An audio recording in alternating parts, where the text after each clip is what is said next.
year, next year, yesterday, today, tomorrow, same. What makes January 1st a new year? What makes today a new day? So these were the words and questions from Venerable Chuksanim, who is the head Dharma master of the US, in his New Year's message.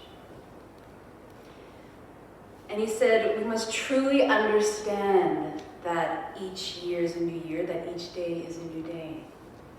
When we wake up, with what intention, what thought, with what vow do we start the day? Benedictine monk brother David Steinbrost once described a good day. And he starts by saying, you think this is just another day in your life? It's not just another day. It's the one day that's given to you today, and it's a gift. And if you learn to respond as if it were the first day of your life and the very last day, then you'll have spent this day very well. So the me of today may feel like the me of yesterday. But Venerable Chuksanim points out, scientifically, many changes have taken place in this 24-hour period. On the cellular level, right? 330 billion cells are replaced daily. So in 80 to 100 days, 30 trillion will have been replenished. So it's equivalent of a new you.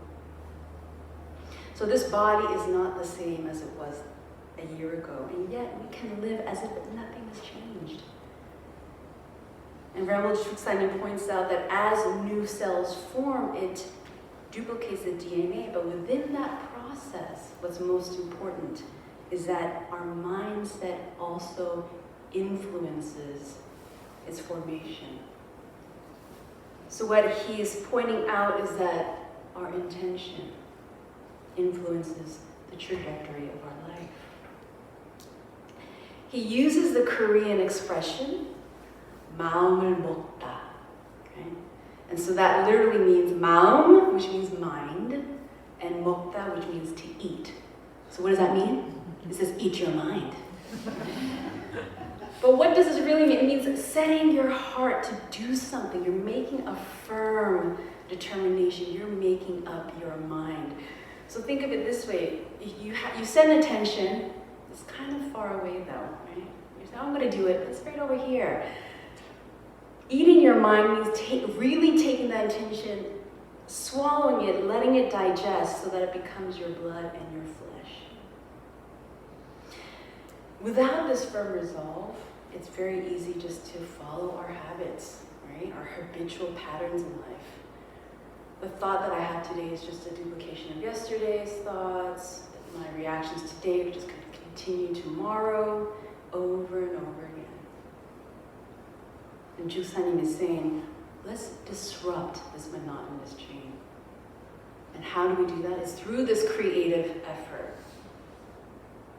This creative effort can redirect our lives. It's like a spiritual rebirth. And in One Buddhism, this creative effort is through our mind training.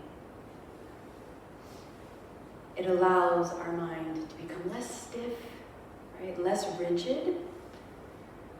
So one of my favorite artists, Lauryn Hill, once said to an audience, we all have to be introduced to each other. I know that I'm up here, you came to see Lauryn Hill, but this is the first time you're meeting me. And she says, y'all never knew me. I'm just getting to know me. And anything that's not growing is dead. So we better be changing. And she said it wasn't the money that was changing her, it was God. So change is possible because it's natural. Change is possible because we all share the same spiritual hometown. So if you look in the Irwan Sangvao, what does it say? It says, Irwan is the original nature of all Buddhas, enlightened masters, ordinary humans, and sentient beings. Whether you're a Buddha or an unenlightened person, we share that original nature. So this should give us hope. In fact, Master Sotasan once said, even a villain who has committed murder, robbery, if he turns his mind around just once, may still become a Buddha or a Bodhisattva. This is what it means to make up one's mind. Ma'umul. So I'm going to get you to repeat after me, okay? Let's try this. Ma'umul Mokta. Okay. So today I'm going to introduce you to a very special historical leader in Won Buddhism who you've probably never heard about, and she appears twice in our scriptures. And her name is Yi Chongchun. And to me, she's one of the greatest models of what it means to make a firm determination, not turning back, to use creative effort to pave new paths. She was born in Cheonju, Southwest Korea, in impoverished conditions. Her father passed away when she was very young, very difficult childhood, and this led her to live a life of what in Korean they call kiseng, which is a female entertainer, a courtesan. And she lived like this until her 30s, and that's when kisengs usually retire. It's when the 30s, and by this time she was 38, she felt hopeless, directionless, she just felt miserable. And one day she was at the farm, and she saw 2 pigs copulate and just had this profound awakening that just really shook off all worldly joys. And she said, our lives are also engrossed in the 5 desires. If we can't find our duty in life, how are we not different from those pigs? And in that moment, she felt like the skin of the pigs covered her whole body. This is the moment where she made up her mind. And she said to herself, I do not want to live like this anymore. This was the beginning of her spiritual search. So she started seeking, and she came across indigenous religions. But it was her uncle that introduced her to some of the female ordained devotees in Won Buddhism, and they're the ones that guided her to the community. And in 1923, she became the 32nd female disciple of Master Sotasan. And there was this very special day when Master Sotasan gave her Dharma name. And he said, your Dharma name is Yi Chongchun, which means always fresh like the spring day. So her former name was Yi Huachun, which symbolized spring, but it was the spring that bloomed but eventually faded. But this name symbolized renewal despite the changing seasons. So she would later write, thoughts of my past only bring tears to my eyes. However, to be aware of the futility of it all is a blessing that cannot have been possible without Master Sotasan. The Huachun of the past withered from the severe winter, but the Chongchun of the present will remain as Chongchun, whether in spring, summer, fall, or winter. Even the changes of the seasons, the passing of a decade or 100 years will not sway this Chongchun. So her first resolution was, I'm not going to live like this anymore. But then she made another aspiration. It wasn't for fame, it wasn't for money. She says, I want to attain Buddhahood. And she became an ordained devotee, moved to the vicinity of the Korean headquarters with her mother. So for her, her first step was that strong resolution. So in fact, when she joined, she had already land that she owned because she had accumulated a lot of wealth as a kiseng. She had land, she had money. She said, I want to give this all to you. This is my land, I want to give it to the order. And for the order, that would have been such a great thing. Why? Because they were very poor in the early years. Extreme, difficult financial hardship. However, Master Sotasan declined the offer and said, your intention, quite touching, but a person's mind may not be the same in the beginning and at the end. So think this over more carefully. And he refused the offer many more times. But she didn't have a change of heart. Finally, Master Suttesen consented and said, okay, well, in exercising virtue, exercise great virtue that is signless, like that of heaven and earth, so that your merit will remain forever unextinguished. This exchange between a teacher and a student is extremely important because it wasn't about the money. It was about what mind state are you making when you make this gesture. We may need the land, however, what's most important is whether you give, harboring no concept or sign after rendering this material beneficence. For Master Suttesen, it was, what is your mind? What is your practice? And this really moved her. So she got to work and she trained. During her years, as he said, she picked up a smoking habit, which was very prevalent during that time. So during a retreat, Master Suttesen caught her smoking.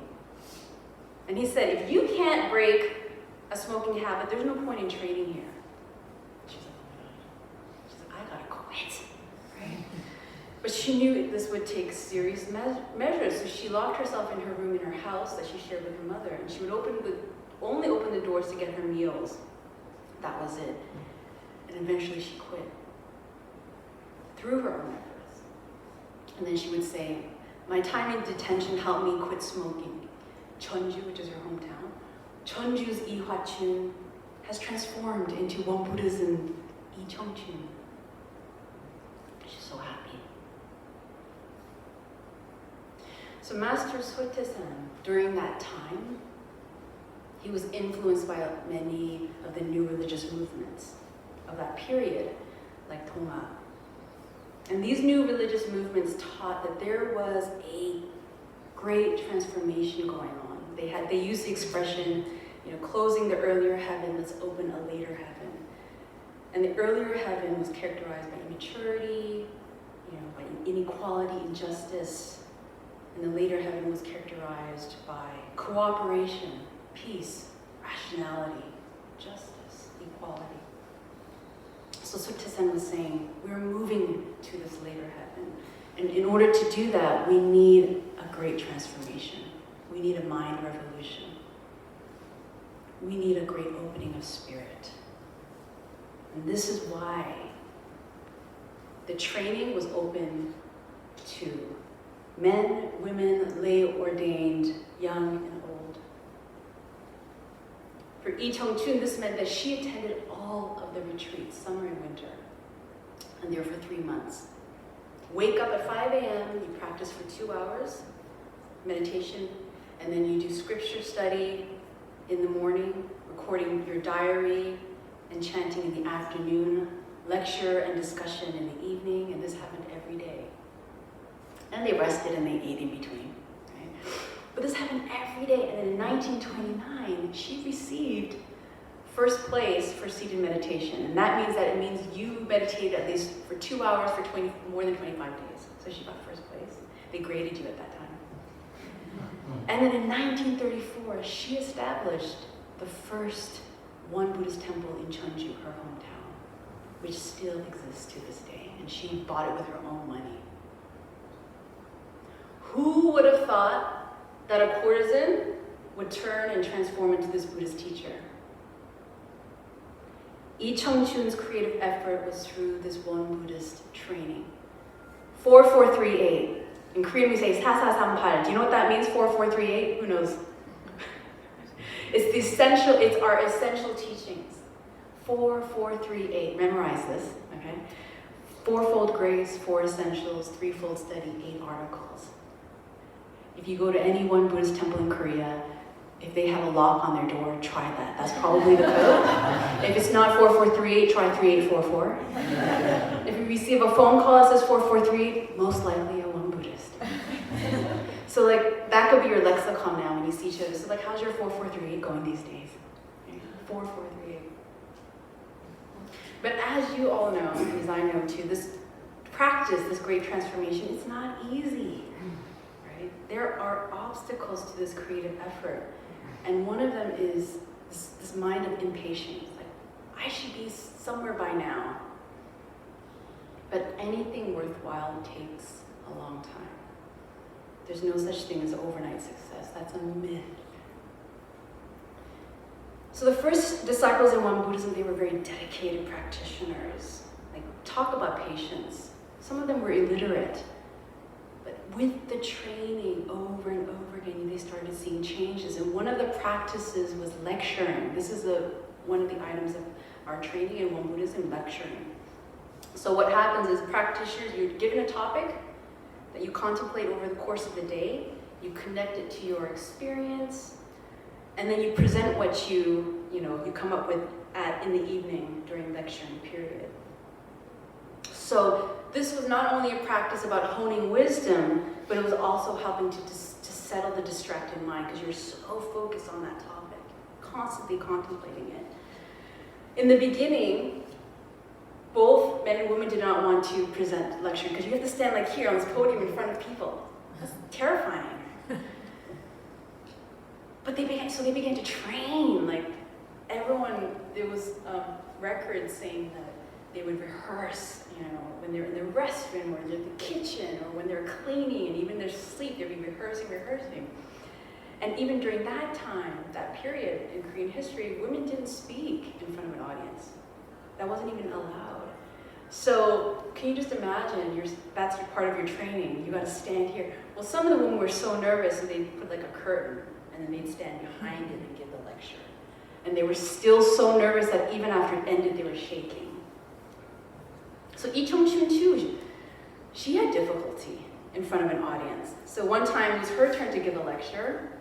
So she stood up and she's like, okay, now it's my turn to talk, but I'm not sure how well I'll do.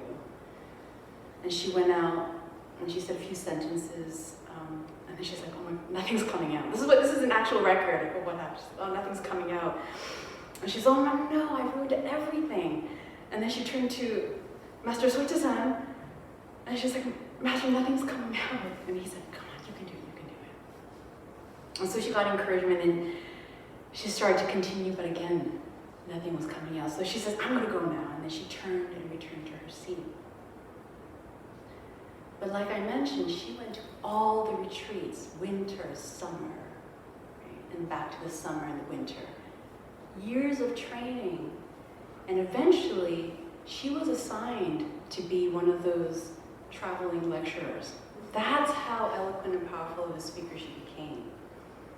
So temples would invite her, and she would go and give Dharma talks.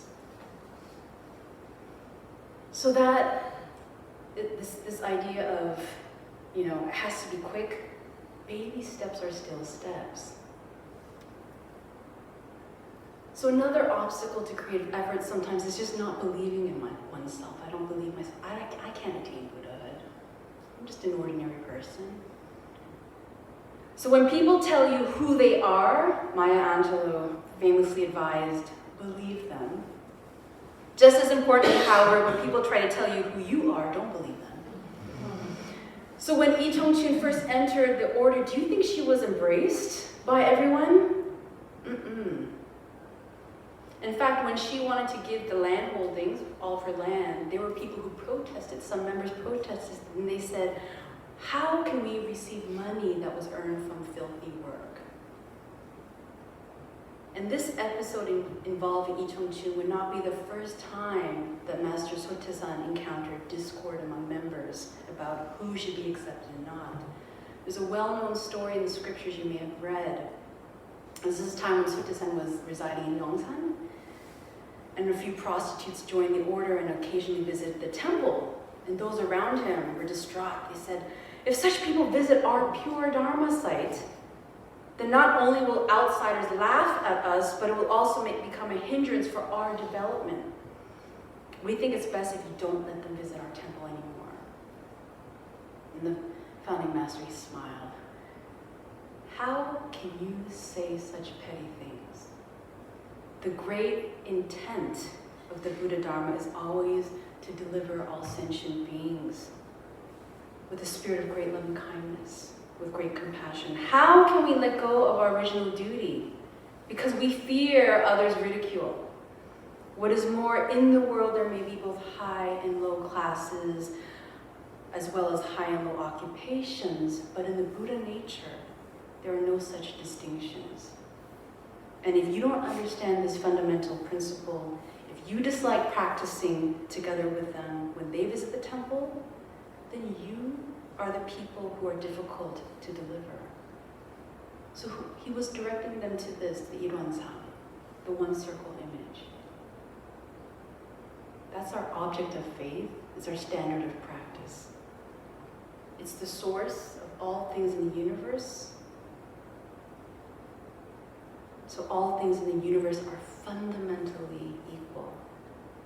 And since all sentient beings share the same enlightened nature, or Buddha nature, they can't be differentiated from each other by any innate quality. Yi Chongchun was the custodian of her own integrity. She found inner strength. She had great faith in herself, her teacher, the teachings, and the Sangha. She regarded pain and sorrow as the source of her freedom.